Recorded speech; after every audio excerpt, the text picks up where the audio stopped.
کلیڈوڈا سے Atif Lone. C R P F کی 182 battalion کی جانب سے پلوامہ کے کچھ ضرورت مند افراد میں سلائی مشینیں تقسیم کی گئیں۔ 182 بٹالین ہیڈ کوارٹر پر منعقد ہوئی تقریب میں سی آر پی ایف کے ڈی آئی جی آلوک اوستھی نے یہ مشینیں تقسیم کی۔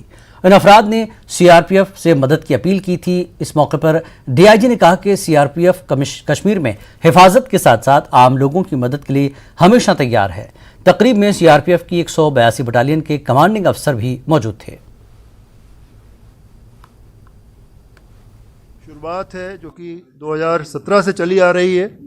اسی طریقے سے ہم لوگ آنے والے 12 مہینے ہی نہیں، آنے والے جب تک C R P F valley میں ہے تب تک ہمیشہ سی آر پی ایف کی کشمیر جو سی آر پی ایف ہے کشمیر کی عوام کی سیوا میں تیار ہے۔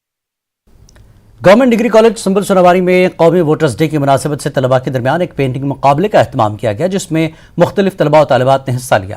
یہ پروگرام پرنسپل ڈگری کالج سنبل پروفیسر ڈاکٹر شبینہ اقبال کی سربراہی میں منعقد ہوا، جس کا مقصد ووٹرز ڈے کی اہمیت کو اجاگر کرنا تھا۔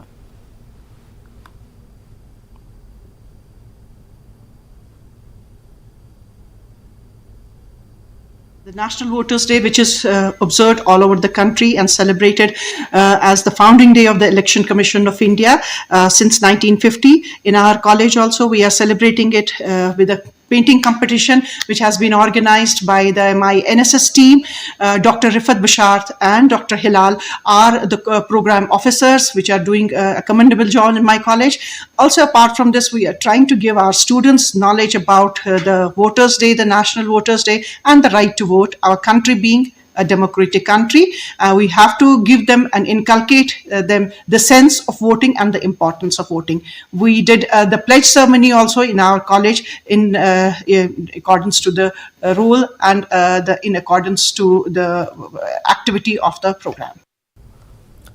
سپور شہر کے قریب چیک روڈ خان کے لوگوں نے محکمہ بجلی پر علاقے کو نظر انداز کرنے کا الزام لگایا، جس کے نتیجے میں سردیوں کے مہینوں میں بجلی کا بحران ہے۔ ان کا الزام ہے کہ بجلی کی تقسیم کا نظام انتہائی ناقص ہے اور متعلقہ حکام بار بار درخواستوں کے باوجود اسے بہتر کرنے کے لیے کچھ نہیں کر رہے ہیں۔ مقامی لوگوں کا کہنا ہے کہ علاقے میں نصب بجلی کا ٹرانسفارمر اکثر اوور لوڈ ہو جاتا ہے، جس سے بجلی منقطع ہو جاتی ہے اور ٹرانسفارمر خراب ہو جاتا ہے۔ مقامی لوگوں کا کہنا ہے کہ بجلی کی تاریں درختوں کے ذریعے جڑی ہوئی ہیں اور کئی جگہوں پر ٹوٹ پھوٹ کا شکار ہے، جس کے نتیجے میں شارٹ سرکٹ ہوتے ہیں اور بعض اوقات انسانی جانی و مالی نقصان کا سبب بھی بنتے ہیں۔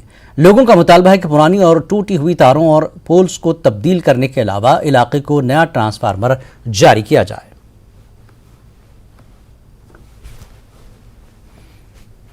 افسرن گزارش کران یم امک ذمہ دار یم تنخواہ نوان گورنمنٹس نش، مگر ہم کیا یہ فالو کران یہ تار وار یا یہ پول کن جائے خراب یہ کیا لاگان، ہم کیا تار لاگان۔